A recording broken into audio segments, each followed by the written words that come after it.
أعوذ بالله من الشيطان الرجيم بسم الله الرحمن الرحيم ولقد زينا السماء الدنيا بمصابيح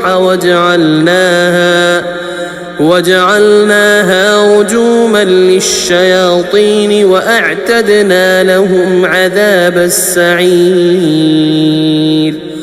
مصباح۔ جب میں نے اس لفظ مصباح پر غور کیا تو مجھے احساس ہوا کہ مصباح کا مطلب روشنی کرنے والی چیز ہوتا ہے، وہ چیز جو صبح لے کر آئے۔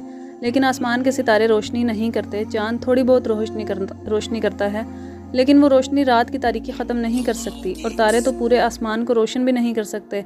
آپ غور کریں، آسمان پہ جتنے بھی ستارے ہوں وہ مل کے بھی اپنے درمیان کے سیاہ گیپ تک کو روشن نہیں کر پا رہے۔ وہ صرف جگمگاتے ہوئے نقطے ہوتے ہیں، وہ کسی کو روشنی نہیں دیتے۔ وہ صرف ایک ڈیکوریشن ہوتی ہے، وہ آپ کو بے فائدہ لگتے ہیں۔ چراغ کا مطلب روشنی کرنا ہوتا ہے، لیکن انہیں جس مقصد کے لیے یا جس فائدے کے لیے آپ کی زندگی میں ہونا چاہیے تھا، وہ بظاہر اس کام کو نہیں کر رہے۔ ہم جب بھی تاروں کا ذکر کرتے ہیں، ہمارے ذہن میں یہ امیج ہوتا ہے کہ تارا وہ چیز ہے جو اندھیرے میں روشنی کرتا ہے، لیکن تارے تو روشنی کرتے ہی نہیں، ان کی جگمگاہٹ اتنی سی بھی نہیں ہوتی کہ وہ ہماری زمین کو روشن کر دیں۔ اور تب ہمیں احساس ہوا کہ آیت میں شاید یہی بتایا جا رہا ہے کہ آپ کی زندگی کے سیاہ آسمان پہ اس تاریک دور میں اللہ نے کچھ مصباح بنائے ہیں، کچھ چراغ ہیں جن سے آپ روشنی کی توقع کر رہے ہیں۔ آپ ان کی طرف دیکھ رہے ہیں کہ کسی طرح ان کی روشنی آپ کی زندگی کو روشن کر دے، کسی طرح ان کی روشنی آپ کی رات کو دن بنا دے۔ اور جب ایسا نہیں ہوتا تو آپ کو فرسٹریشن ہوتی ہے، آپ سوچتے ہیں کہ کیا فائدہ اس چیز کا جو اپنا مقصد پورا نہیں کرتی، یہ کسی کے کام کی نہیں ہے، اور بظاہر ایسے لگتا ہے کہ وہ بس ایک ڈیکوریشن ہے جس کو دیکھ کے لوگ دور دور سے اش کرتے ہیں کہ واہ آپ کا آسمان کتنا تاریک، آسمان کتنا خوبصورت ہے، لیکن صرف آپ جانتے ہیں کہ یہ چیز آپ کے لیے بیکار ہے، یہ آپ کو روشنی فائدہ نہیں دے رہی۔ جب یہ آپ کی زندگی کی تاریکی ہی ختم نہیں کر رہی تو کیا فائدہ اس کا؟ لیکن وہ چیز روشنی دینے کے لیے تھی بھی نہیں، بھلے اس کا نام مصباح تھا، بھلے اس کا مطلب صبح کر دینے والا تھا، لیکن وہ آپ کی رات کو صبح میں بدلنے کے لیے نہیں تھی۔ ستارے زیادہ سے زیادہ راستہ دکھا دیتے ہیں، لیکن وہ رات کو دن میں نہیں بدل سکتے۔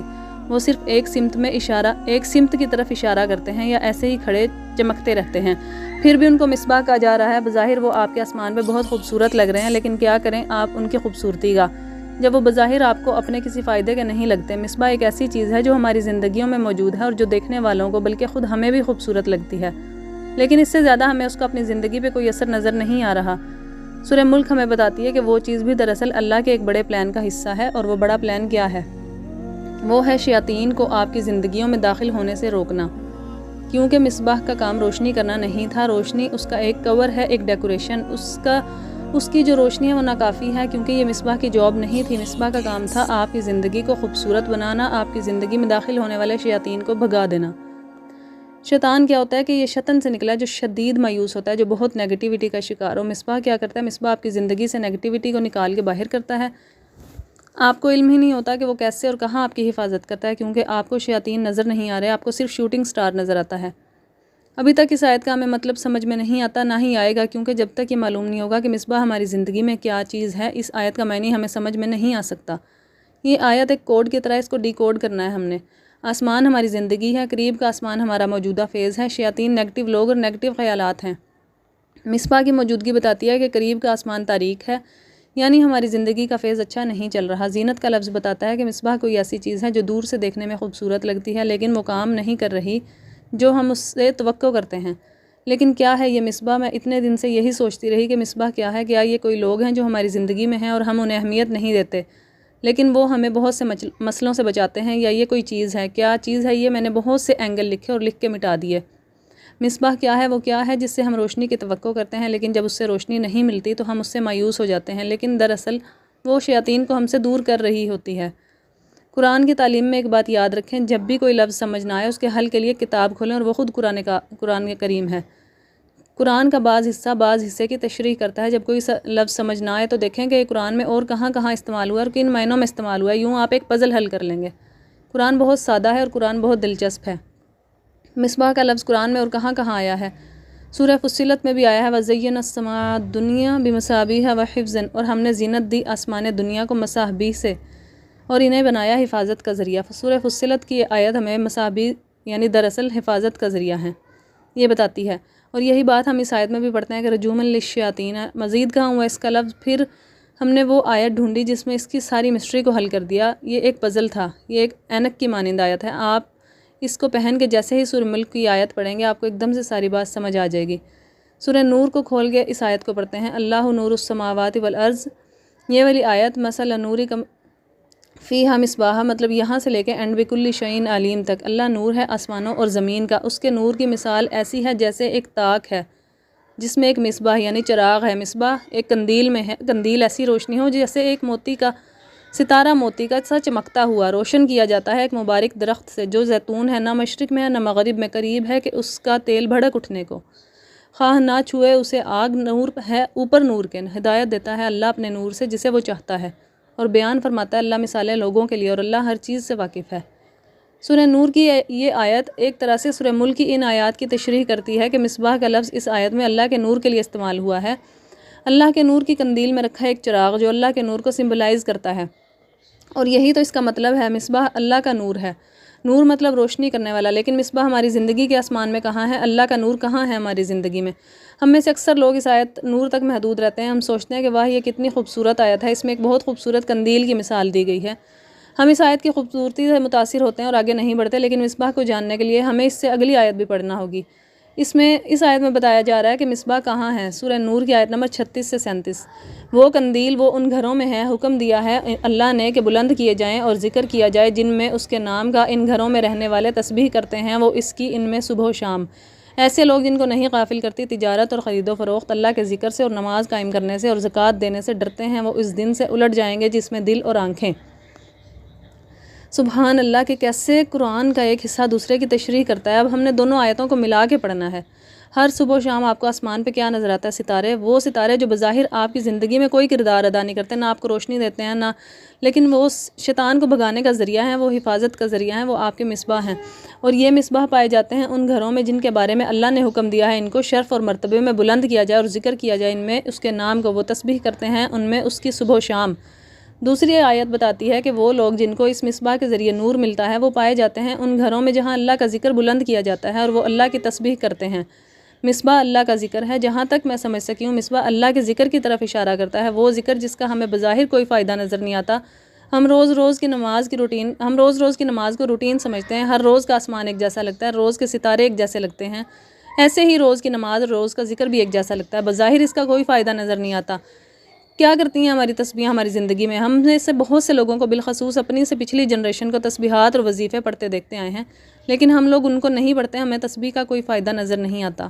کیا روز ایک ہی چیز پڑھتے جاؤ؟ ہم صبح و شام کی دعائیں بھی نہیں پڑھتے، اور اگر پڑھتے ہیں تو روز پڑھ کے وہ روٹین اور بورنگ ہو جاتی ہیں۔ ہم سوچتے ہیں کہ ان سے ہمیں کیا فرق نظر آ رہا ہے، نہ رزق میں اضافہ ہو رہا ہے، نہ زندگی میں برکت آتی ہے، نہ ہی ایک دم سے زندگی پرسکون ہوتی ہے۔ اللہ کہتا ہے کہ اللہ کے ذکر میں دل کا سکون ہے، لیکن ہر دفعہ نماز یا تسبیح سے دل کا سکون نہیں ملتا۔ ہر دفعہ اللہ کے ذکر سے ہمیں خوشی نہیں ملتی، جیسے ہر ستارے سے روشنی نہیں ملتی، کیونکہ ہم تسبیح سے جس چیز کی توقع کرتے ہیں وہ نظر آنے والا فائدہ ہے، وہ اس چیز کے لیے ہے ہی نہیں۔ اللہ کے ذکر سے ایک دم آپ کی زندگی سنڈریلا جیسی سٹوری نہیں بنے گی، ایک دم دولت کی بارش بھی نہیں ہوگی، اور نہ ہی مسئلوں کا خاتمہ ہوگا، رات دن میں تبدیل نہیں ہوں گے، ستاروں کے باوجود رات رات ہی رہتی ہے، وہ دن نہیں بنتی۔ اور آپ سوچتے ہیں کہ کیا فائدہ اللہ کی تسبیح کا، نمازوں کا، قرآن کورس کا، زندگی تو ویسی ہے، ذرا بہتر نظر آنے لگتی ہے، جیسے ستارے آسمان کو سجا دیتے ہیں ویسے ہی زندگی سج گئی ہے۔ دیکھنے والے کہتے ہیں کہ بڑے نیک ہو گئے ہو، لیکن اندر نہیں بدلا، نہ باہر بدلا ہے، وہ روشنی نہیں ملی جس کی توقع تھی، قریب کا فائدہ نہیں ملا۔ یہ ذکر یہ تسبیح روز ایک ہی لگتی ہے، کیا فائدہ اس کا؟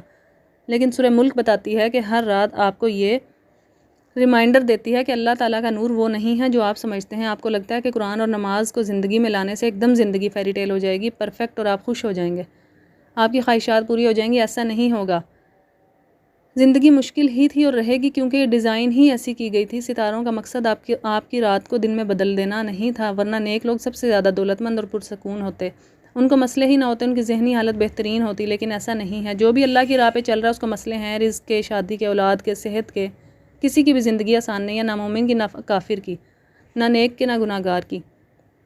پھر کیا فرق ہوا، کیا فائدہ ہوا تسبیحات کا؟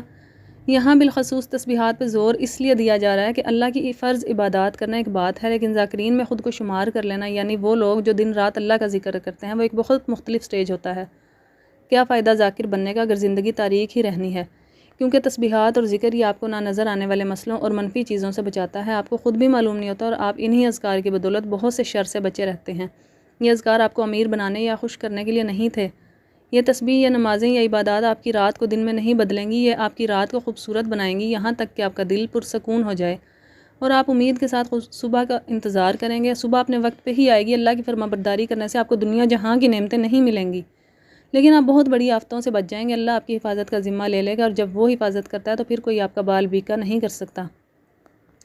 آپ اور میں جس چیز کو فائدہ سمجھتے ہیں وہ ہے قریب کا ادنا فائدہ، دولت، مال، اولاد، کامیاب شادی، شہرت، مالی طور پہ کامیاب ہونا۔ یہی انسان کی ترجیح ہے، یہی ہے وہ روشنی جس کے ہم منتظر ہیں۔ ان چراغوں سے آپ کی رات نہیں بدلے گی، لیکن یہ چراغ آپ کو راستہ دکھاتے رہیں گے۔ وہ لوگ جو رات میں سفر کرتے ہیں وہ ستاروں سے راستہ معلوم کرتے ہیں، ایسے ہی یہ چراغ رات میں اتنا راستہ دکھائیں گے جو سفر جاری رکھنے کے لیے کافی ہو۔ ان چراغوں کو بجھنے نہیں دینا، کیونکہ جو لوگ اللہ کا ذکر بلند کرتے ہیں، جو لوگ اللہ کی تسبیح کرتے ہیں، ان کا ذکر اللہ تعالیٰ بلند کرتا ہے، وہ ان کے لیے جہاں میں عزت بناتا ہے، وہ ان کا مرتبہ بلند کرتا ہے۔ اس کو آپ کی تسبیح سے فرق نہیں پڑتا، اس کے فرشتے بہت ہیں یہ کرنے والے، آپ کو چاہیے آپ کی تسبیح کی عادت ڈالیں۔ تسبیح کی عادت بہت ضروری ہے۔ صبح و شام ذکر کرنے کا مطلب یہ نہیں کہ آپ نے 24 گھنٹے تسبیح پکڑنی ہے، ایسا نہیں ہے۔ آپ ہمیشہ کسی بھی کام کو 5 منٹ سے سٹارٹ کیا کریں، کسی بھی آیت یا مسنون دعا کی تسبیح کو لے لیں۔ دعاؤں کی بہت سی کتابیں ہوں گی جن میں، یا آپ درود شریف لے لیں، کوئی بھی ایک چیز پکڑ لیں، اس کو دن میں صرف 1 منٹ کے لیے بیٹھ کے پڑھ لیں، پر روز 1 منٹ بڑھاتے جائیں، زیادہ سے زیادہ 10 منٹ یا 15 منٹ ایک دن کے بہت ہوتے ہیں۔ کچھ لوگ گننے کے خلاف ہوتے ہیں، گننا بری بات نہیں ہے، یہ اس لیے ہوتا ہے کہ آپ ٹک کے بیٹھ کے تسبیح پڑھیں، اپنے لیے کوئی کلمہ رکھ لیں، اس کا مطلب میں نے آج 500 دفعہ یہ پڑھنا ہے، آیت الکرسی پڑھ لیں، 100 دفعہ پڑھ لیں، درود شریف پڑھ لیں، کوئی بھی تسبیح پڑھ لیں، لیکن ہمیشہ 5 منٹ سے سٹارٹ کریں اور ہر روز 1 منٹ کا اضافہ کریں، پھر یہ آپ کی عادت بن جائے گی۔ بٹن والی تسبیح ہو یا دوسری، آپ اس کو اپنے ہاتھ میں رکھیں، اس کی پرواہ ہی نہ کریں کہ دنیا کیا کہہ رہی ہے، بھری محفل ہو یا مارکیٹ جا رہے ہوں، آپ نے اپنی تسبیح مکمل کرنی ہے۔ اس کے لیے روز کا ایک گول ہونا چاہیے کہ آج اتنی دفعہ یہ کلام پڑھنا ہے۔ یہ چیز عادت ڈالنے کے لیے ہے، اور آپ یقین کریں کچھ ہی دن میں آپ کی زندگی بدلنے لگ جائے گی۔ رات دن میں نہیں بدلے گی، لیکن رات کے آسمان پہ تارے جگمگانے لگیں گے، اور وہ تارے راستہ دکھانے کے لیے کافی ہوں گے۔ بہت سی بلائیں ٹلیں گی، آفتیں دور ہوں گی، شیطانی خیالات دور رہیں گے۔ مصباح ہے ہی شیاطین کو بھگانے کے لیے، تسبیح آپ کا سب سے بڑا ہتھیار ہے، آپ نے آج ہی اس کو اپنی زندگی میں شامل کرنا ہے۔ اور بے شک ہم نے زینت بخشی آسمان دنیا کو مصباح سے اور بنایا ان کو شیاطین کو مار بھگانے کا ذریعہ، اور تیار کر رکھا ہے ہم نے ان کے لیے عذاب سعیر۔ کس کے لیے؟ ان شیاطین کے لیے جو خود بھی تاریکی میں بھٹک رہے ہیں اور ہر قسم کے مصباح سے دور ہیں۔ اب یہاں ایک اور دلچسپ چیز دیکھیں کہ مصباح کا ذکر کرنے کے بعد اللہ تعالیٰ فرماتا ہے اس نے ان کے لیے عذاب سعیر تیار کر رکھا ہے۔ سعیر کا ایک معنی شدید پیاس کا عذاب بھی ہے، اور سورہ نور میں مصباح اور نور کے ذکر کے فوراً بعد یہ آیت آتی ہے، وہ لوگ جنہوں نے کفر کیا، آیت نمبر 39، وہ لوگ جنہوں نے کفر کیا ان کے اعمال کی مثال ایسے ہے جیسے صحرا میں ہو کوئی سراب، پیاسا سمجھتا ہو اسے پانی، یہاں تک کہ جب آئے اس کے پاس تو نہ پائے اسے کچھ بھی، اور موجود پائے اللہ کو اپنے پاس تو وہ پورا پورا چکا دے اسے اس کا حساب، اور اللہ ہے جلد حساب لینے والا۔ سورہ نور میں یہ ان لوگوں کے لیے کہا جا رہا ہے جو اللہ کا ذکر بلند نہیں کرتے اور اللہ سے کفر کرتے ہیں، ان کے لیے بھی پیاس کے عذاب کا ذکر ہے، اور یہاں سورہ ملک میں بھی پیاس کے عذاب کا ذکر ہے۔ اگر آپ صرف ترجمہ پڑھتے ہیں تو آپ کو یہ کنیکشن کیسے معلوم ہوتا؟ یہ دونوں صورتیں آپس میں کس طرح جڑی ہیں، کیسے ایک دوسرے کی بات کو بڑھا رہی ہیں، یہ آپ کو صرف تدبر کر کے معلوم ہوتا ہے۔ بات ابھی ختم نہیں ہوئی۔ سورہ ملک میں اگر آگے بڑھیں، وَلِلَّذِينَ كَفَرُوا بِرَبِّهِمْ عَذَابُ جَهَنَّمَ وَبِئْسَ الْمَصِيرُ، اور ان لوگوں کے لیے جنہوں نے کفر کیا اپنے رب سے عذاب ہے جہنم کا، اور وہ برا ٹھکانہ ہے۔ یہاں کفر کی بات ہوئی، اور کیا تھا کفر کا معنی؟ ڈھانپنا، چھپا دینا۔ اب سورہ نور میں واپس ہیں اور اس کی اگلی آیت پڑھیں، اس میں کفر کرنے والوں کے اعمال کی سزا پہلے سراب سے دی گئی۔ اگلی آیت میں اسی بات کو آگے بڑھا کے کہا جا رہا ہے کہ سورہ نور کی آیت نمبر 40، ان کے اعمال کی مثال ایسے ہے کہ یا جیسے اندھیرے ہوں گہرے سمندر میں، ڈھانپ دیتی ہو جس کو موج، اور اس کے اوپر اس کے ایک موج، اور اوپر اس کے بادل، اندھیرے میں ایک اوپر ایک کے، جب باہر نکالے اپنا ہاتھ تو نہ کچھ دیکھ سکے اس کو، اور نہیں بنایا جس کے لیے اللہ نے کوئی نور تو نہیں ہے اس کے لیے کوئی نور۔ آپ نے نوٹس کیا کہ کیسے کفر کرنے والوں کے لیے ڈھانپنے کا لفظ استعمال کیا گیا ہے، کیسے پیاسے اور پیاس کا عذاب کا ذکر کیا گیا ہے۔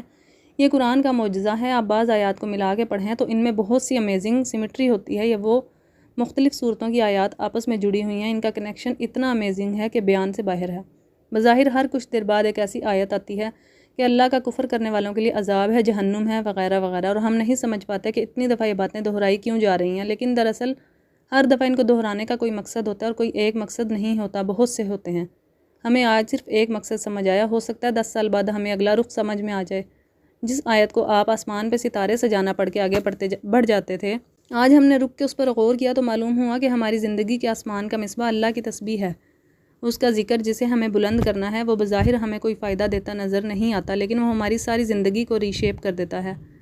وہی اصل نور ہے، ہمیں اس کا تعاقب کرنا ہے۔ وہ رات کو دن سے نہیں بدلے گا، لیکن وہ بہت سے شیاطین کو آپ کی زندگی میں نقب لگانے سے روک دے گا۔